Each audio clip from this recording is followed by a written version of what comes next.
जी, माननीयों को जो गिफ्ट मिलता है इसको लेकर आप देखिए, उसको लेकर हमने सूचना के लिए मैंने हाथ भी खड़ा किया था, तो अध्यक्ष महोदय ने कहा कि जयराम जी ऐसे भी आज समय विलम्ब हो चुका है, क्योंकि आज एक मैंने कह सकते हैं एक काल चला नहीं, जो प्रश्नोत्तर काल होता है, अल्पसूचित और तारांकित जो प्रश्न होते हैं वह काल चला नहीं आज, चूंकि विपक्ष ने वही बड़का गांव एनटीपीसी की जो मामला है उसको लेकर थोड़ा सा विरोध उत्पन्न किया था, तो एक सत्र चला नहीं, जिस कारण आज सूचना में नहीं दे सके। तो आज सोच रहे हैं कि पत्र के माध्यम से, को सही बात है, आज अगर जैसे ही हम यहाँ से बाहर निकलते हैं तो पुलिस कर्मी मिलते हैं, ट्रैफिक पुलिस मिलते हैं और कुछ सफाई कर्मी भी मिलते हैं। वो कहते हैं कि भैया हम लोग को दिन भर यहाँ ड्यूटी करते हैं सत्र के समय, लेकिन ना हम लोग को पानी के लिए पूछा जाता है, ना खाना के लिए पूछा जाता है।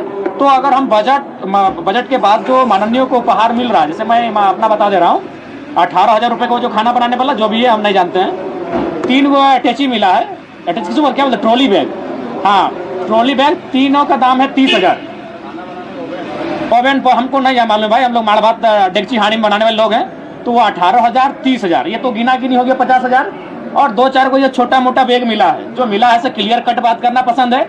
एक का दाम है 3,999 और एक का 4,500, यानी और आंकड़ा हो जाता है लगभग 60,000 के आसपास। यानी अभी तक 60,000 रुपये उपहार एक विधायक को मिल चुका है। सदन हमें लगता है कि और 7-8 दिन चलेगी, यानी फिर अनुमान लगा लीजिए, यानी 1 लाख तक एक विधायक को गिफ्ट मिलने वाला है, 1 लाख तक। तो मान के चलिए मंत्री लोग तो लेंगे नहीं, अध्यक्ष भी नहीं लेंगे, यानी 13 माइनस करते हैं तो 68, उसको 70 करते हैं, यानी लगभग 70 अगर विधायकों को मानते हैं 1 लाख, तो 70 लाख रुपए खर्च हो रहा है सिर्फ बेकार में। अगर उस पैसे को अगर हमको यूज ही करना है और आपके पास सही में पैसा है, तो हमें लगता है कि 2,000 सुरक्षाकर्मी ट्रैफिक सब मिला के तैनात है विधानसभा में। अगर उनमें अगर 100 रुपये इन्वेस्ट करते हैं एक दिन का, तो 2,000 गुना कितना हो गया, 2,000 गुना 100, यानी लगभग हो गया आपका 2 लाख। तो हमें लगता है कि बहुत कम राशि में, बहुत ही कम राशि में, जो जिस पैसे से माननीय गिफ्ट लेके जा रहे हैं उससे थोड़ा कम राशि में ही जो यहाँ पर सिपाही दिन भर खड़े खड़े ड्यूटी कर रहे हैं सत्र के दौरान, उनके लिए भोजन और पानी की व्यवस्था बहुत कम राशि में हो सकती है। तो हमें लगता है कि एक आदर्श राजनीति का उदाहरण प्रस्तुत करना चाहिए इस बार की सष्टम विधानसभा को।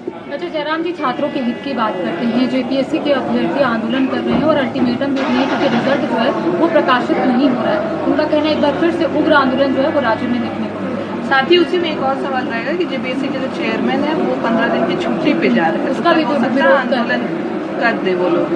देखिए, हमें लगता है कि जिस समय जेपीएससी का मामला गर्म है, काफ़ी गंभीर है, और ऐसी परिस्थिति में 15 दिन की छुट्टी का औचित्य नहीं बनता है। उन्हें कम से कम जो गंभीर विषय हैं उनका समाधान करने के बाद आप छुट्टी पे, लंबी छुट्टी पे चले जाएं। लेकिन जो रिजल्ट प्रकाशन का मामला है, कम से कम रिजल्ट प्रकाशन करने के बाद ही वो अपनी छुट्टी के बारे में सोचते हैं तो बेहतर होगा। और कोई सवाल की फिर निकलते हैं।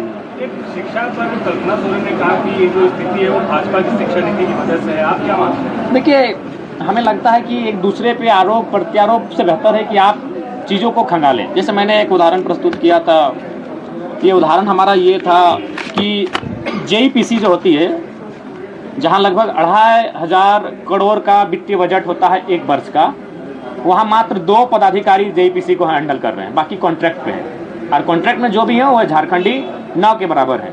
वहीं और 2 इकाई उनके समकक्ष अगर बात करें तो प्राथमिक और माध्यमिक निदेशालय, जिसमें लगभग 25 अफसर हैं, यानी 50 अफसर मिलकर काम कर रहे हैं 2 विभाग में, और जेईपीसी में मात्र 2 अफसर हैं, जबकि इसको 2,500 का बजट मिल रहा है और इन 2 विभागों मिला के लगभग 100 करोड़ का मात्र बजट मिल रहा है। यानी जहां पैसा है वहां कॉन्ट्रैक्ट में जा चुका है, यानी निजी क्षेत्र में आप उसको तब्दील कर चुके हैं, इसलिए कि उन पैसों का बंदर बांट हो सके।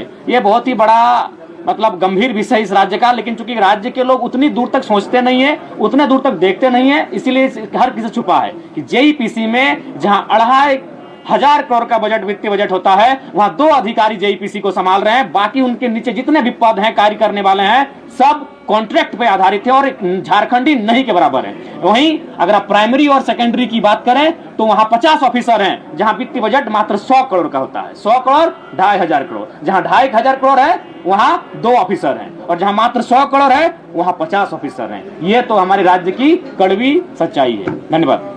जयराम जी, आपके विधानसभा डुमरी में पारसनाथ की तराई क्षेत्र है, वहाँ कुछ ऐसे गांव हैं जहाँ लोग पानी दाढ़ी से पीते हैं, तो उस पर आपका क्या सोच है? देखिए, अभी जाहिर सी बात है जब बजट आएगा तो मान के चलिए हमारे पंचायत में, हमारे विधानसभा में 70 पंचायत है, तो उस पंचायत को देखेंगे, हर पंचायत को 5 करोड़ का एक विधायक का सालाना बजट होता है खर्च करने के लिए। तो उसके अनुरूप उस पंचायत में जो सबसे प्राथमिक हमें दिखेगा, हमने जो अपने पंचायत के प्रतिनिधि हैं उनसे कह दिया है कि भाई पूरे 70 पंचायत में ये जो 5 करोड़ का राशि विधायक मद से खर्च होगा उसे आप डिवाइड कर लेंगे, और जो इम्पोर्टेंट लगे, अगर सड़क इम्पोर्टेंट लगे तो सड़क की अनुशंसा होगी, अगर पानी इम्पोर्टेंट लगे तो पानी के लिए अनुशंसा होगी, अगर बिजली का तार इम्पोर्टेंट लगे तो उसके लिए मैंने उस राशि को आप जहाँ उदाहरण दे रही है उस राशि को जहाँ खर्च कर सकते हैं।